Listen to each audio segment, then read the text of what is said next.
초대교회 당시는 로마라고 하는 곳이 통치적으로 세계의 중심지였습니다. 세계의 모든 길은 로마로 통한다라고 하는 말이 있었던 그런 시대입니다. 이러한 로마 시대에 부활하신 예수 그리스도께서 기독교를 박해해서 그리스도인들을 잡아 죽이기도 하고 가두는 일에 앞장을 섰던 사울이라고 하는 청년에게 예수님께서 찾아오셨습니다. 사울은 다메섹 산에서 부활의 주님을 만나게 되는 거예요. 이 사울이라고 하는 사람은 어떤 사람이냐 하면 율법학자예요. 성경을 이제 모세로 통해서 하나님께서 주신 율법이 적혀 있는데 이 사울이라고 하는 청년은 법을 공부하는 사람으로서 이 하나님의 말씀 안에서, 그러니까 구약 성경 안에서 율법적으로 법을 연구한 그러한 학자였습니다. 그래서 모세 중심의 율법적으로만 구약 성경의 모든 것들을 이해하고 있었어요. 구약 성경을 읽기로는 많이 읽었죠. 구약 성경에 대해서 말을 하려면 그가 암기하고 있는 모든 것이 참으로 많은 그런 사람이었어요.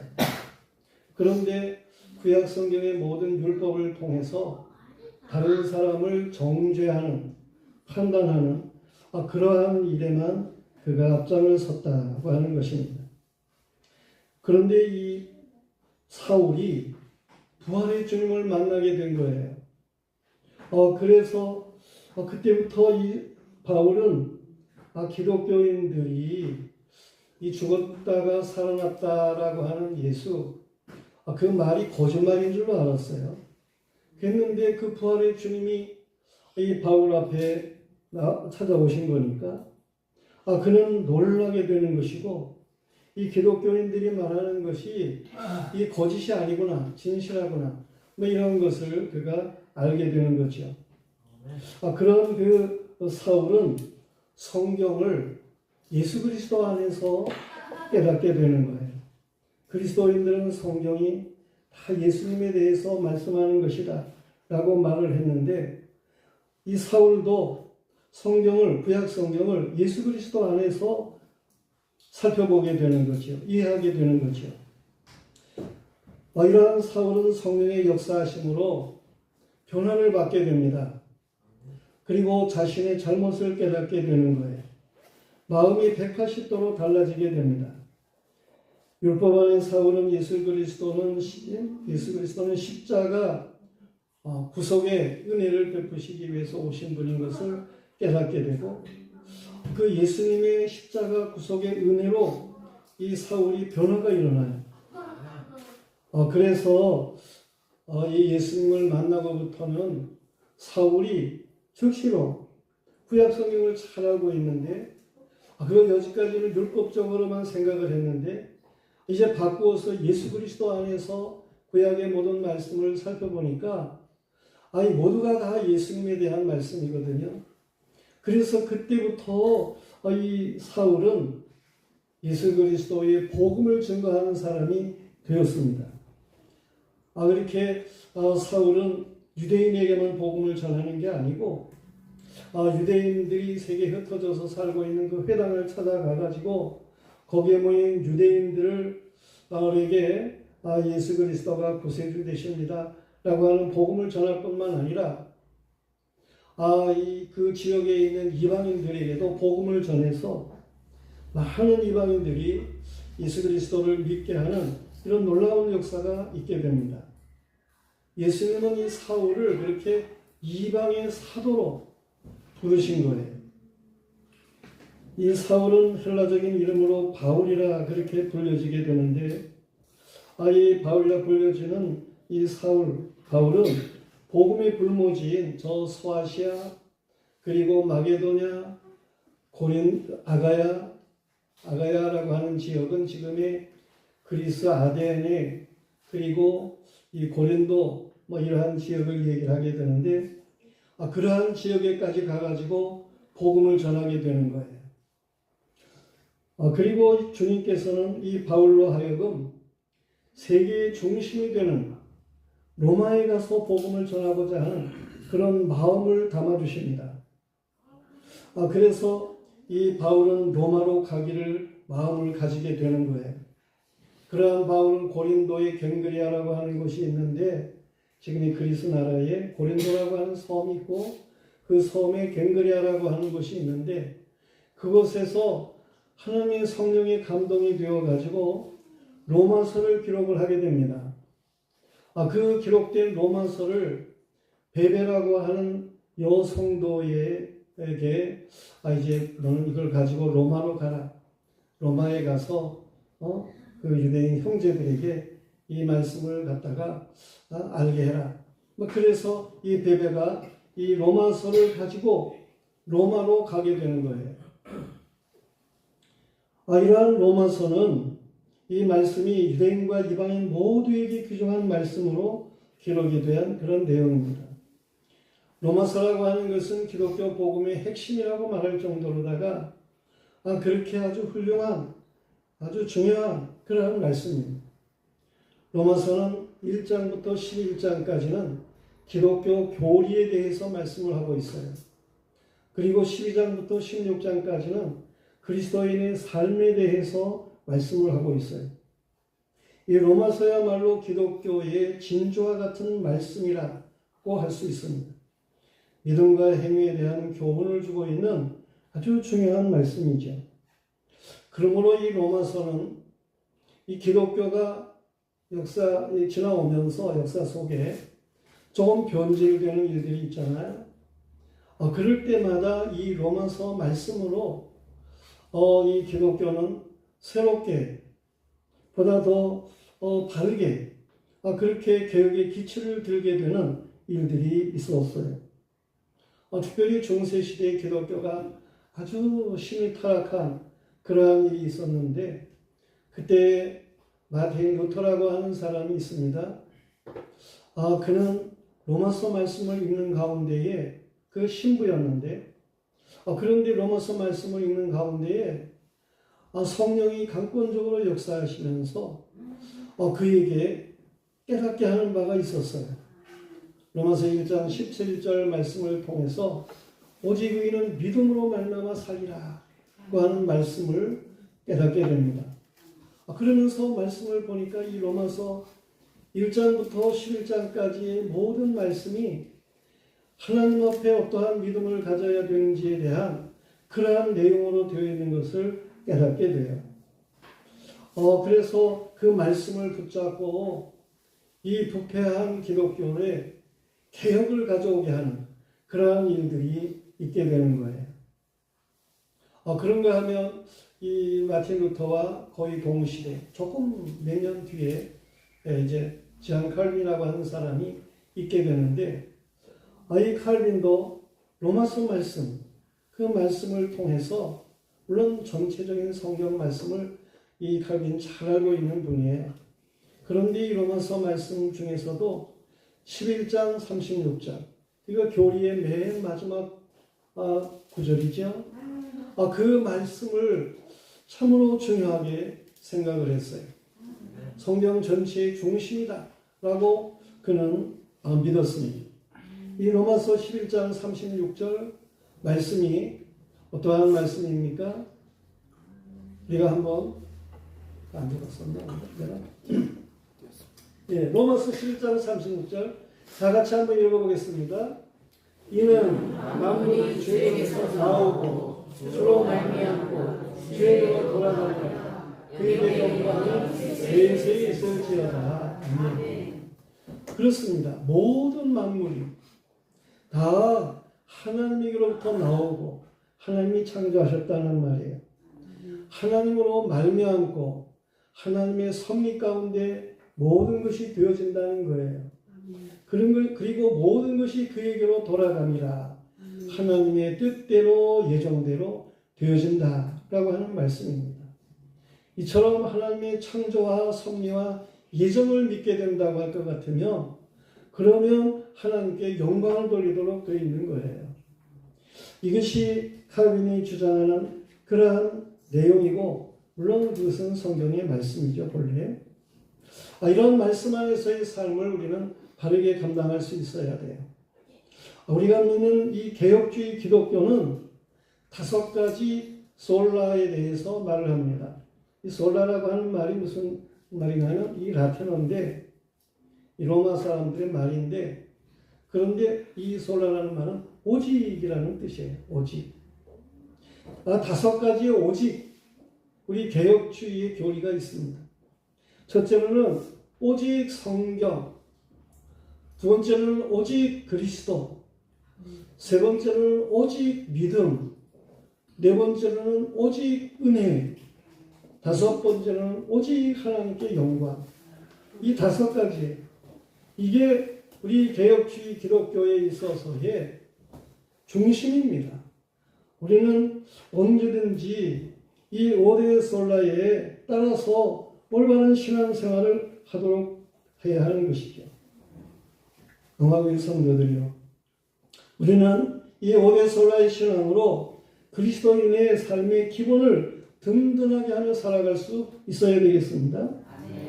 오늘 말씀은 바로 이 그리스도인의 승리의 생활에 대해서 3가지로 말씀을 하고 있는데 역시 이 5대 솔라에 중심을 두고 그리고 우리가 이 말씀을 바르게 이해할 수 있어야 되는 것입니다. 우리 그리스도인이 생활 속에 승리하기 위해서는 어떠한 삶을 살아가야 됩니까? 첫째로는 축복하는 삶에 축복하기. 그것이 중요해요. 오늘 14절 말씀 다시 한번 읽겠습니다. 로마서 12장 14절 나같이 읽겠어요. 너희를 박해하는 자를 축복하고 저주하지 말라. 불편한 관계가 아니면 물론 다른 사람을 축복할 수도 있을 것 같지요. 그러나 오늘 말씀은 이 불편을 지나서 자신을 박해하는 사람, 그런 사람을 축복하라는 거예요. 이러한 삶은 이건 보편적인 삶이 아니죠. 세상 일반적인 사람들, 그들은 박해하는 자가 있다고 할 것 같으면 어떻게 합니까? 저주를 하죠. 망했으면 좋겠다. 막 악한 그런 마음을 가지고 저주하는 그러한 일들이 있습니다. 그런데 그런 그 박해하는 사람을 우리는 축복해야 된다는 거예요. 박해하는 자를 축복하는 것은 특별한 태도이고 이것은 물론 자력으로 되지를 않습니다. 박해하는 자를 축복하는 것은 성령의 역사하심으로 되어지는 거예요. 하나님의 은혜에 깨달음이 있어야 되는 것이죠. 하나님이 은혜의 감동을 주는 사람, 그런 사람만이 내가 하나님 앞에 이처럼 놀라운 은혜를 입고 살아가는데 이 나 같은 죄인을 하나님이 사랑하시고 나 같은 이 원수된 것을 이걸 하나님께서 용서하시고 사랑하시는데 이 신앙이 아니고는 다른 사람, 이 박해하는 사람을 축복할 수가 없는 거예요. 우리는 다른 사람을 축복할 수 있는 사람이어야 되겠습니다. 성경의 믿음의 족장 중에 야곱, 믿음의 족장들이 아브라함, 이삭, 야곱, 요셉 이렇게 연결되면서 내려가게 되는데 그 중에 야곱이라고 하는 분이 있어요.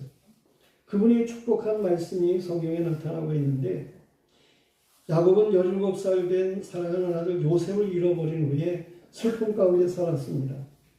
그런데 22년이 지난 때에 그 요셉이 살았다는 거예요. 살아있을 뿐만 아니라 애굽의 국무총리가 됐다는 거예요. 이 놀라운 소식을 들은 이 야곱은 모든 식구들을 데리고 브엘세바, 그의 아버지 이삭이 하나님을 섬기던 장소로 가게 됩니다. 그리고 거기서 하나님께 희생 제사를 드리게 되는 거예요. 그때 여호와 하나님께서 야곱에게 말씀을 하십니다. 나는 하나님이라. 네 아버지의 하나님이니 애굽으로 내려가기를 두려워하지 말라. 내가 거기서 너로 큰 민족을 이루게 하리라. 내가 너와 함께 애굽으로 내려가겠고 반드시 너를 인도하여 다시 올라올 것이며 요셉이 그의 손으로 네 눈을 감기리라. 그렇게 하나님께서 야곱에게 말씀하십니다. 야곱은 그 약속의 말씀을 믿고 그리고 가족들을 데리고 애굽으로 내려갔어요. 요셉을 만나게 되죠. 요셉은 형제들 중에 5명, 11명의 형제가 있었는데 요셉까지 12인데 그 중에 그래도 조금 다른 사람 앞에 세울 만한 그런 5 형제를 데리고 바로왕 앞에 가는 거예요. 바로왕 앞에 인사를 시키죠. 그리고 우리가 목축을 하고 있습니다. 직업을 얘기하게 되니까 바로왕이 그 목축을 하면 고센 땅이 좋으니까 그 고센 땅에서 살아라. 그렇게 말을 듣게 됩니다. 그리고 형제들이 이제 나오게 되는데 그때 요셉이 자기 아버지 야곱을 인도해 가지고 역시 바로왕 앞에 이제 서게 합니다. 그럴 때에 야곱이 어떻게 합니까? 창세기 47장 7절 말씀에 보면 한번 말씀을 읽겠어요.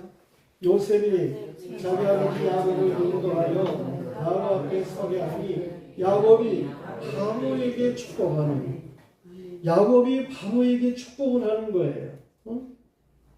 일반 사람들 같으면 왕에게 은혜를 입기 위해서 납작 엎드리고 아부를 하고 그러면서 바로 왕의 축복을 원했을 거예요. 그러나 야곱은 하나님이 자신을 애굽으로 보내는 거예요. 하나님을 섬기는 사람이에요. 하나님이 함께 하시는 거예요. 하나님께서 그의 생애가 어떠할 것을 약속을 하셨어요. 이러한 야곱은 바로왕 앞에 당당하게 서가지고 축복을 했다라고 하는 것입니다. 애굽의 바로왕이 조금 기분이 언짢았을 수 있겠죠. 그래가지고 야곱에게 내 나이가 얼마냐 그렇게 묻습니다. 그랬을 때에 야곱이 바로왕에게 이르기를 내 나그네의 길이 130년, 내 나그네 세월이 130년입니다. 내 나이가 얼마 못되니 우리 조상의 나그네 길에 연주에 미치지 못하나 험악한 세월을 보냈습니다. 그러면서 이 야곱이 또 나오는데 창세기 47장 10절 말씀 역시 같이 읽어보겠습니다. 야곱이 바로에게 축복하고 그 앞에서 나오니라. 이 바로 앞에 야곱이 들어갈 때에도 그 바로왕을 축복하고 나올 때에도 그 바로왕을 축복하고 그런 것을 볼 수 있어요. 이처럼 믿음의 족장들은 하나님의 은혜 가운데 살아가는 사람들로서 다른 사람을 축복하는 이러한 일을 했음을 볼 수가 있습니다. 믿음의 사람들은 이러한 축복권을 빼앗겨서는 안 되는 것입니다. 우리는 오늘 이 시대의 믿음의 사람들로 다른 사람들을 적극적으로 축복하며 살아갈 줄 아는 믿음의 사람들이 되어야 하는 것입니다. 한번 옆에 사람을 축복을 해보세요. 하나님의 은총이 충만하기를 축원합니다. 할렐루야. 우리가 늘 그렇게 옆에 사람을 축복해요. 당신에게 평강을 있기를 원합니다. 당신에게 하나님의 얼굴이 비치기를 원합니다. 그러면서 우리가 옆에 사람을 늘 축복하면서 살아갈 수 있어야 되는 거예요. 여호와께서는 모세를 통해서 아론과 그의 아들들에게 말을 했습니다. 저들이 제사장이잖아요. 아론과 그의 아들들이 제사장이에요. 제사장은 어떻게 해야 되느냐? 제사장은 다른 사람을 축복하라는 거예요. 모세가 가르쳐 주기를 너희는 이스라엘을 이렇게 축복하여 이르기를 여호와는 네게 복을 주시고 너를 지키시기를 원하며 여호와는 그 얼굴을 네게로 비추사 은혜 베푸시기를 원하며 여호와는 그 얼굴을 네게로 향하여 드사 평강 주시기를 원하노라. 이렇게 말해라. 제사장들에게. 오늘 우리는 이 시대에 만인 제사장인 그리스도인입니다. 우리는 다른 사람을 축복하면서 살아갈 줄 아는 믿음의 사람들이어야 하는 것입니다. 축복을 하면 축복이 임하도록 되어 있습니다. 축복하였는데 그 사람이 나빠가지고 축복을 받을 만한 사람이 못 되면 그 축복이 축복한 사람에게로 돌아오는 거예요. 그러니까 우리가 축복을 한다고 그래가지고 손해볼 것도 없는 것이고, 축복하면 할수록 우리가 더욱 하나님 앞에 복을 받는 그러한 사람이 될 줄로 믿으시길 바랍니다. 반대로 저주하면 어떻게 되겠어요? 그 사람이 저주받을 만한 사람이 아니면 그 저주가 저주한 사람에게로 돌아온다니까요. 우리가 저주받고 살아서 되겠습니까? 우리는 축복하며 살아갈 수 있는 사람들이 되어야 하는 거예요. 우리 주 예수 그리스도는 만나는 사람들이 못된 죄인이지만 불쌍히 여기셔서 적극적으로 죄를 사하시는 축복을 했음을 알 수 있어요.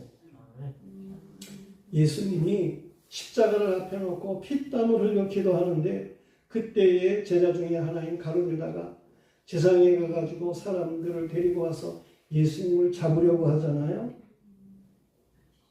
자기를 잡으러 온 그러한 사람 중에 그 얼마나 간사한 괴계를 가지고 있는 가룟유다입니까? 그에게 예수님께서 뭐라고 말씀을 하십니까? 마태복음 26장 50절 말씀에 보면, 친구여, 네가 하려고 하는 일을 무엇인지 행해라. 그렇게 말씀을 하셔요. 친구여 라고 그에게 말을 하시는 예수님을 볼 수 있습니다. 우리가 그렇게 말을 할 수 있습니까? 십자가를 지고 고난을 당하면서도 주님은 자신을 십자가에 못 박는 자들을 위해서 하나님 아버지께 기도를 드립니다. 아버지여, 저들을 사하여 주옵소서. 자기들이 하는 것을 알지를 못함입니다.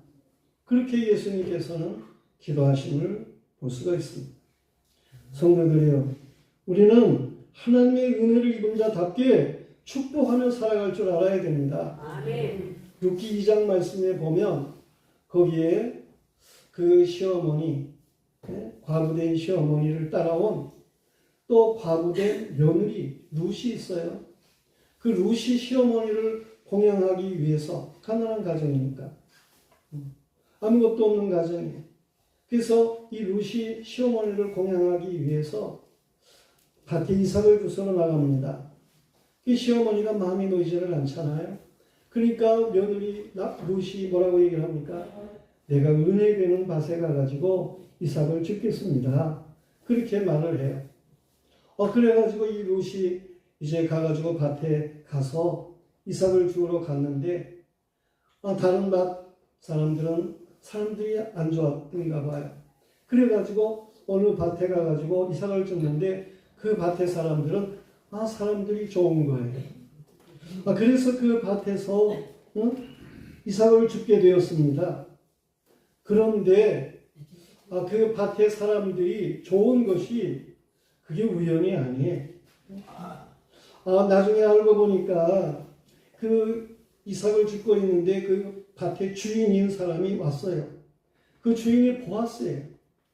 이 보아스가 와가지고 그 일꾼들에게 뭐라고 얘기를 하는 거 하니, 여호와께서 너희와 함께 하시기를 원하노라. 그렇게 축복을 하는 거예요. 그랬더니 거기 일꾼들이 또 뭐라고 얘기합니까? 여호와께서 당신에게 복 주시기를 원합니다. 그렇게 역시 일꾼들도 보아스를 축복하는 거예요.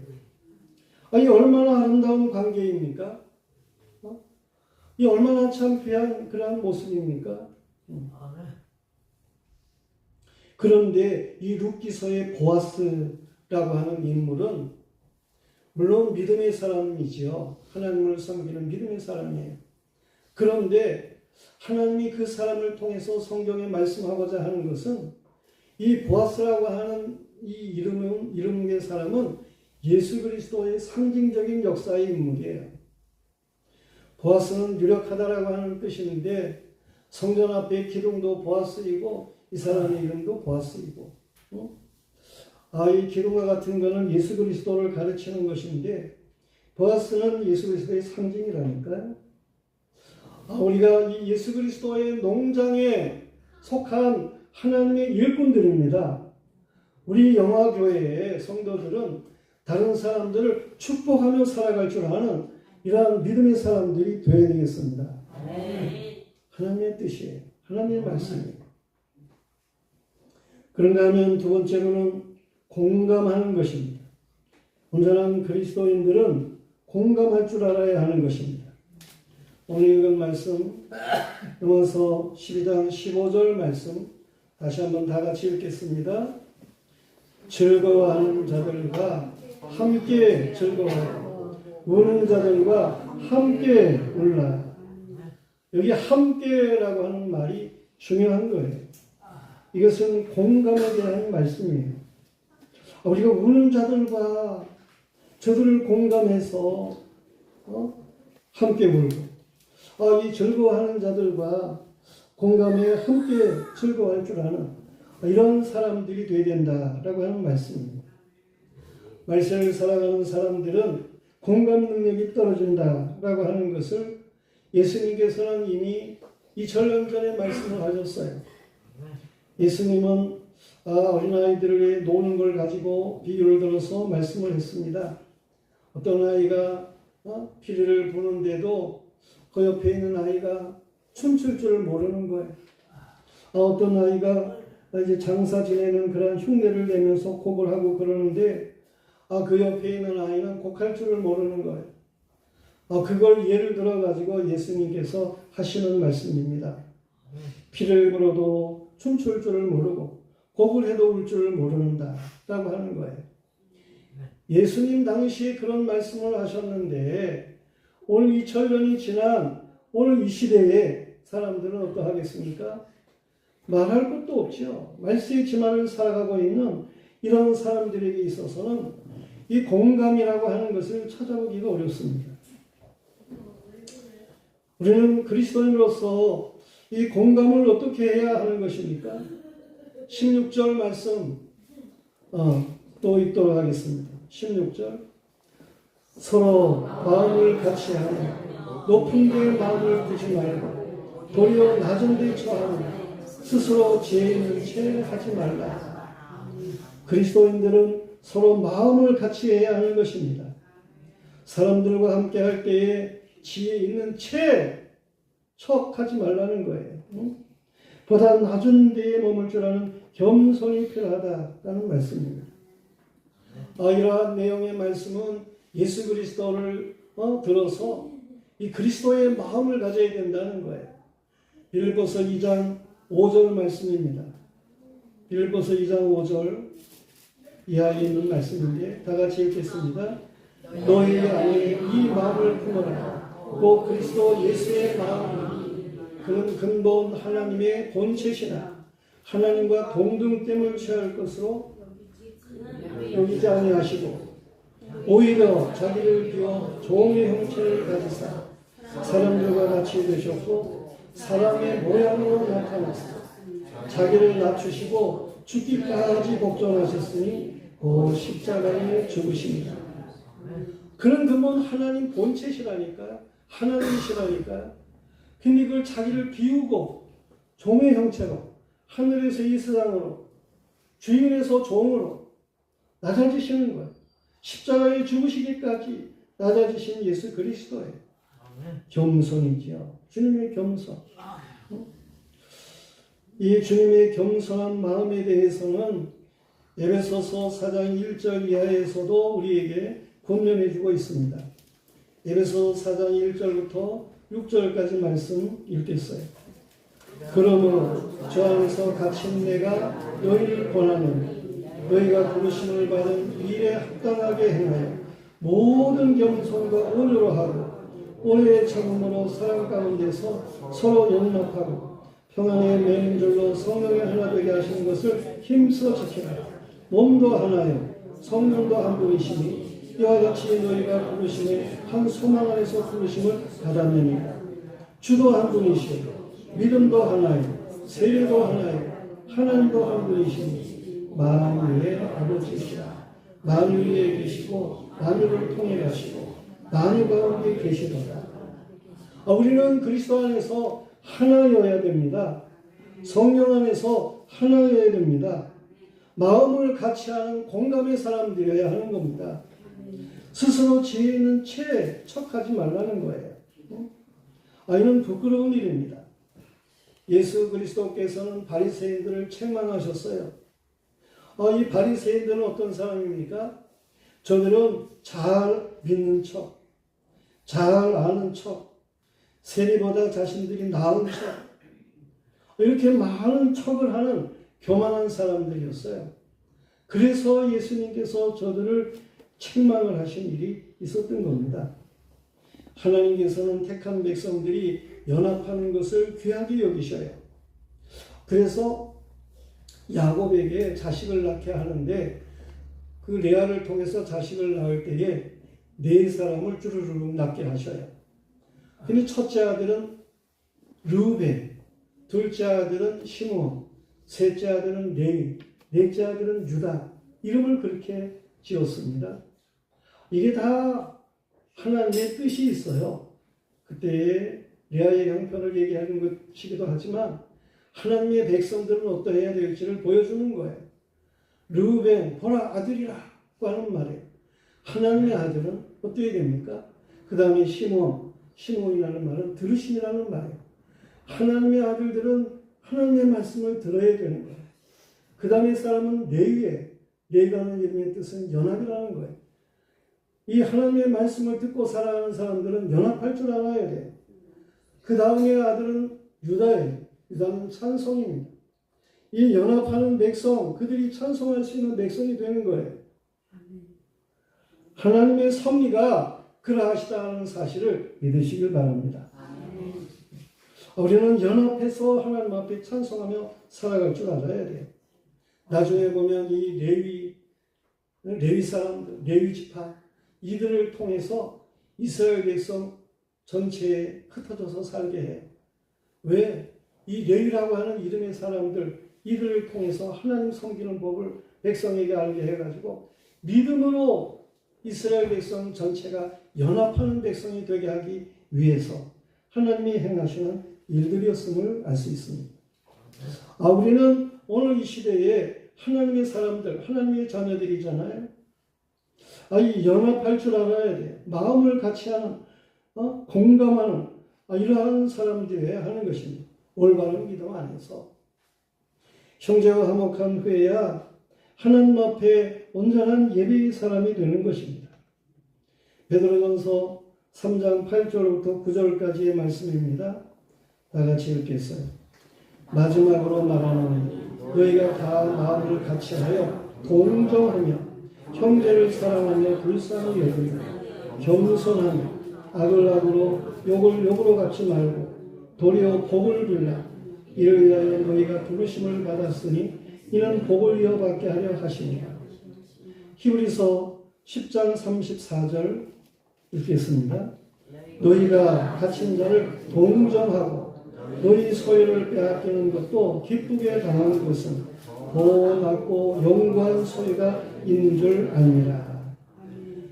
아까 베드로전서에서도 동정하며 히브리서 10장 34절에도 동정하고, 동정이라는 말이 무슨 말입니까? 이게 역시 공감이라는 말이에요. 공감이라는 말이에요. 우리는 공감할 수 있어야 되는 거예요. 갇힌 자와 공감하는 믿음의 사람들이 주를 찾아보는 사람들인 것입니다. 성도들이요, 우리는 그리스도의 몸의 지체예요. 각자는 한 부분이에요. 그리스도의 몸이 있으면 거기에 한 부분들이라니까요, 우리가. 몸의 어떤 지체도 먼저 가려고 해서는 온전한 사람이라고 말할 수가 없습니다. 같은 마음으로 행동해야 되는 거예요. 발은 움직이지를 않는데 손이 뭘 취하려고 뻗고 그러면 자빠질 수밖에 없는 것이죠. 허공을 휘저을 수밖에 없는 것이죠. 모든 성도는 한 분의 머리가 되시는 그러한 예수 그리스도, 그 안에서 모든 마음을 같이 하는, 공감하고 그래서 화목할 줄 아는 이러한 믿음의 삶을 감당할 수 있어야 하는 것입니다. 우리 영화교회가 그런 교회이기를 축원합니다. 그런가 하면 세 번째로는 그리스도인의 승리의 생활은 선행하기입니다. 하나님은 선하신 분이에요. 모든 것들을 만드실 때 보시기에 좋았더라. 창세기 1장에 그렇게 말했는데 이 좋았다라고 하는 말은 토부라는 말이에요. 좋다, 선하다, 아름답다 그런 뜻이에요. 저 보람의 병원 그 앞에 어제도 뭘 갖다가 이렇게 주고 오는 길에 보니까 그 보람의 병원 앞쪽에 토부 돈가스 집이 있어요. 아, 그래서 저 집이 예수를 믿는 집인가 보구나. 토부라는 말이 이게 히브리어거든요. 이스라엘 말이거든요. 그런데 그런 말을 붙여서 돈가스 집을 하더라고요. 그 사모님이 저 집은 뭔가 특별할 거야. 저 집에 가서 한번 먹어보고 싶어. 뭐 그런 얘기를 하는 거예요. 언젠가는 한번 갈 겁니다. 그런데 어쨌든 하나님은 그렇게 선하신 분이 선하게 모든 것들을 만드셨어요. 그러므로 하나님의 자녀들은 선을 행해야 됩니다. 오늘 17절 말씀 다시 한번 읽겠습니다. 다같이 아무에게도 악을 악으로 갚지 말고 모든 사람 앞에서 선한 일을 도모하라. 우리는 원수에게 자신의 원한을 갚으려고 해서는 안 됩니다.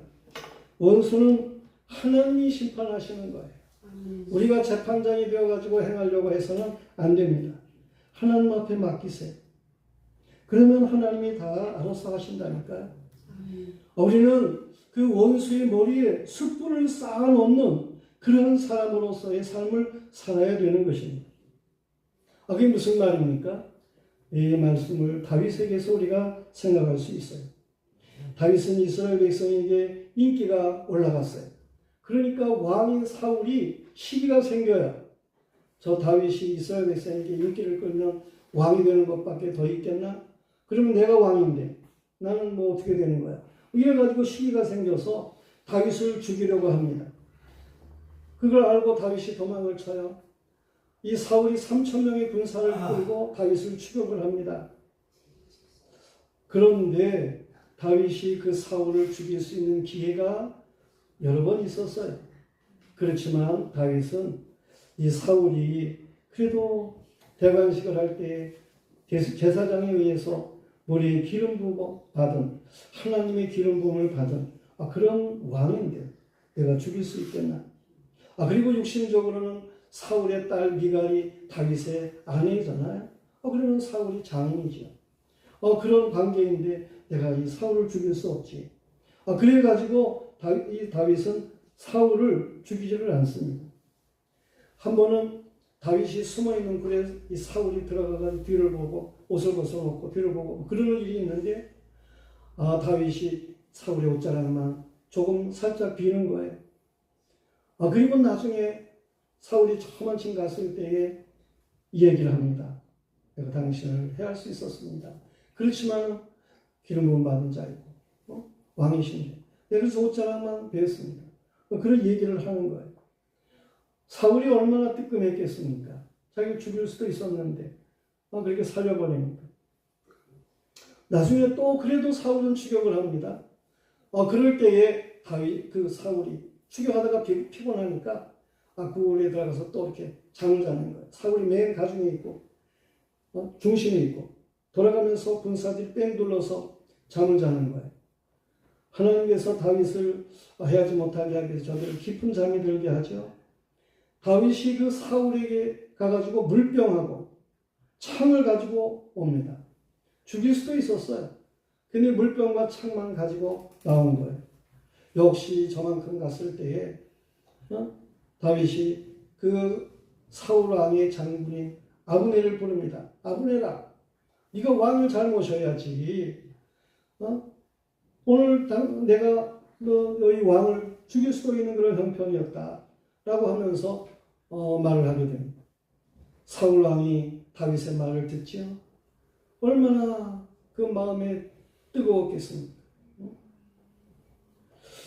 그래가지고 이 사울 강팍한 왕이지만 웁니다. 울어요.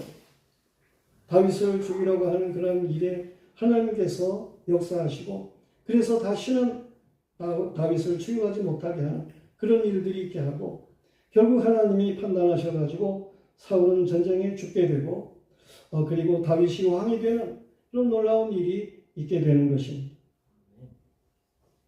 그래, 우리는 하나님 앞에서 이렇게 다른 사람의 악인의 머리에 숯불을 올려놓듯이 그렇게 행할 수 있어요. 숯불을 올려놓는다는 말은 얼굴이 뜨겁도록 그저 두렵게 해서 얼굴이 뜨겁게 하는 게 아니라 그 악한 원수에게 선을 행하기 때문에 그 악한 자가 부끄러워가지고 얼굴이 뜨거워지는, 그래서 머리에 숯불을 올려놓은 것과 같은 그런 모습으로서 우리 그리스도인들은 행해야 된다라고 하는 말씀인 것입니다. 오늘 말씀에 마태복음 5장 43절 48절 말씀을 한번 보겠습니다. 예수님께서 저희들에게 원수에 대해서 교훈하신 말씀이에요. 마태복음 5장 43절부터 다 같이 읽겠습니다. 또 이웃을 사랑하고 내 원수를 미워하였다는 것을 너희가 들었으나 나는 너희에게 이르노니 너희 원수를 사랑하며 너희를 박해하는 자를 위하여 기도하라. 이같이 한즉 하늘에 계신 너희 아버지의 아들이 되리니 이는 하나님이 그 해를 악인과 선인에게 비추시며 비를 이루는 자와 불의한 자에게 내려주시니 너희가 너희를 사랑하는 자를 사랑하며 무슨 상이 있으리요. 세리도 이같이 아니하느냐. 또 너희가 너희 형제에게만 무난하며 남보다 더하는 것이 무엇이냐. 이방인들도 이같이 아니하느냐. 그러므로 하늘에 계신 너희 아버지의 온전하신 것 같이 너희도 온전하라. 우리는 서로 사랑하기를 축원합니다. 우리는 선으로 악을 이기기를 축원합니다. 우리가 이 세상을 살아가는 것은 저 세상과 연결이 되어 있습니다. 이 세상에서 행하는 모든 것에 따라서 하늘의 상급이 정해지도록 되어 있어요. 우리는 주님 예수께서 사신 것을 본받아 살아야 됩니다. 오늘 주시는 말씀과 같이 우리는 진심으로 축복하는 사람들이 되어야 되겠습니다. 상대의 마음을 공감하며 용서하며 이해하고 관용하는 삶을 살아야 되겠습니다.